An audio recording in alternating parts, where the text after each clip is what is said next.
नमस्कार, मैं मनु पवार।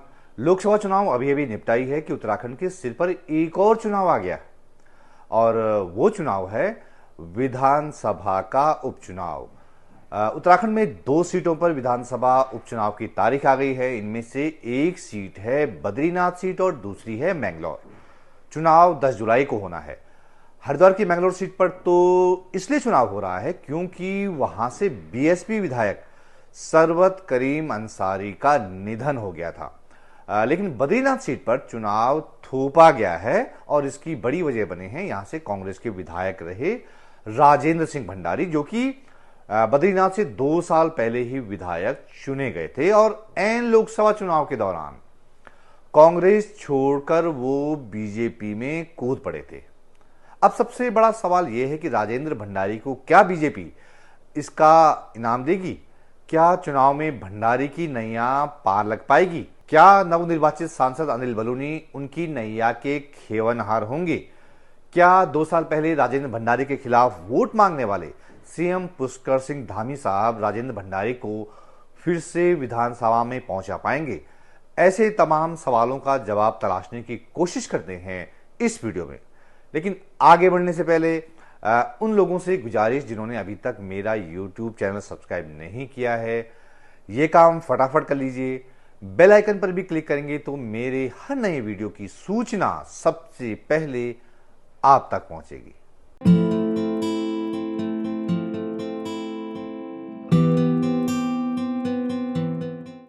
तो जैसा आप जानते ही हैं कि गढ़वाल लोकसभा क्षेत्र के अंतर्गत कुल 14 विधानसभा सीटें आती हैं, जिनमें बद्रीनाथ भी एक विधानसभा सीट है। लोकसभा चुनाव से पहले तक ये इकलौती विधानसभा सीट थी जहां कांग्रेस का कोई विधायक था, वरना पूरे गढ़वाल लोकसभा क्षेत्र में 14 में से 13 विधायक बीजेपी के ही थे। ऐन चुनाव के बीच राजेंद्र भंडारी ने कांग्रेस छोड़ दी और बीजेपी के झंडे के नीचे चले गए, जिससे बीजेपी ने चुनाव में शुरुआत में ही मनोवैज्ञानिक बढ़त बना ली कांग्रेस पर।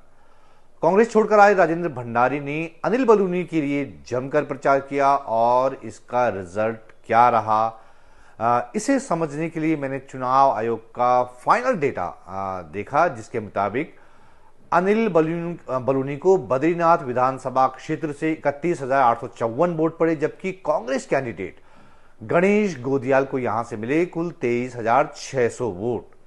बद्रीनाथ विधानसभा क्षेत्र से बलूनी ने गोदियाल पर करीब 8,000 से ज्यादा वोटों की बढ़त बनाई।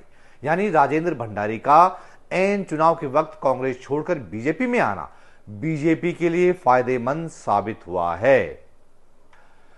बद्रीनाथ इलाके में राजेंद्र भंडारी को अपने कैंप में लाने का बीजेपी को फायदा किस तरह से हुआ, इसे एक दूसरे डेटा से भी समझने की कोशिश करते हैं। ये 2 साल पहले का डेटा है, यानी 2022 का, जब उत्तराखंड में विधानसभा चुनाव हुए थे।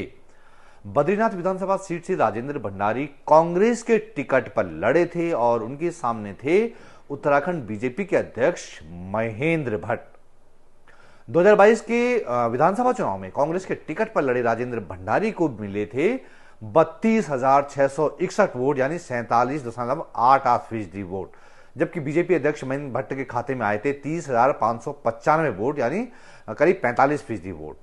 अब मुकाबला काफी नजदीकी रहा था, लेकिन तब कांग्रेस के राजेंद्र भंडारी बाजी मार ले गए थे।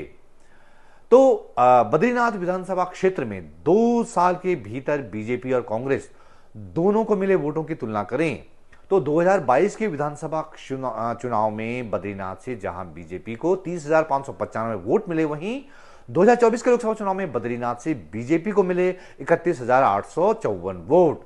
यानी राजेंद्र भंडारी के आने के बाद बीजेपी के वोट कम नहीं हुए, बल्कि उनमें 1000 वोटों का करीब इजाफा हुआ है। लेकिन राजेंद्र भंडारी फैक्टर का असर कांग्रेस के वोट पर कैसे पड़ा, जरा इसे समझने की कोशिश करते हैं। 2022 के विधानसभा चुनाव में भंडारी के कैंडिडेट रहने के दौरान बद्रीनाथ से कांग्रेस को 32,661 वोट मिले थे, लेकिन 2024 में राजेंद्र भंडारी के कांग्रेस छोड़ने के बाद बद्रीनाथ इलाके में कांग्रेस को मिले वोट घटकर 23,600 रह गए। यानी राजेंद्र भंडारी के बीजेपी में जाने के बाद यहां कांग्रेस को करीब 9,000 वोटों का नुकसान हुआ। इसलिए जो लोग ये अंदेशा जता रहे थे कि राजेंद्र भंडारी के बीजेपी में जाने से उनका एंटी इनकम्बेंसी वोट लोकसभा चुनाव में बलूनी के लिए परेशानी का सबब बन सकता है, लेकिन ऐसा नहीं हुआ। इस लिहाज से देखें तो बद्रीनाथ विधानसभा क्षेत्र में कांग्रेस छोड़कर बीजेपी में जाने के बावजूद राजेंद्र भंडारी का जनाधार नहीं खिसका। हालांकि वो तब अपने लिए नहीं बल्कि बलूनी के लिए या यूं कहें कि बीजेपी के लिए वोट मांग रहे थे। लेकिन राजनीति में सब कुछ वही नहीं होता जो दिख रहा है। हर बार नंबर ही सब कुछ नहीं कहता। राजेंद्र भंडारी का असली इम्तिहान अब होने वाला है। अब उनके खुद के चुनाव का शंखनाद हो चुका है। अब उन्हें किसी दूसरे के लिए नहीं बल्कि खुद के लिए ही वोट मांगने हैं। बद्रीनाथ विधानसभा क्षेत्र में बीजेपी को लोकसभा चुनाव में जैसी बढ़त मिली है, अगर उसी को पैमाना माने तो राजेंद्र भंडारी को फिलहाल टेंशन लेने की कोई जरूरत नहीं है। उनकी सीट आसानी से निकल सकती है और वो फिर से उत्तराखंड विधानसभा में बतौर विधायक दाखिल हो सकते हैं। लेकिन जैसे कि मैंने पहले बताया, राजनीति में सब कुछ इतना सीधा सपाट भी नहीं होता। अब चूंकि राजेंद्र भंडारी का खुद का चुनाव है तो वो सारे सवाल उठेंगे जो भंडारी को सपरिवार असहज कर सकते हैं। वो सारे इल्जाम फिर से जिंदा हो जाएंगे जो कि उन पर पहले से ही चस्पा हैं।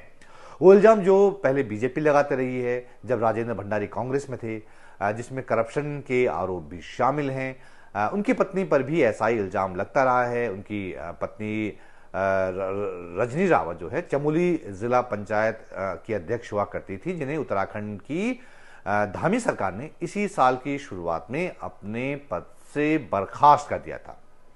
ये सारे इल्जाम, ये सारे आरोप, ये सब चुनाव में उठेंगे तो राजेंद्र भंडारी के लिए जवाब देना इतना आसान नहीं होगा। हालांकि अभी तो उपचुनाव की घोषणा हुई है।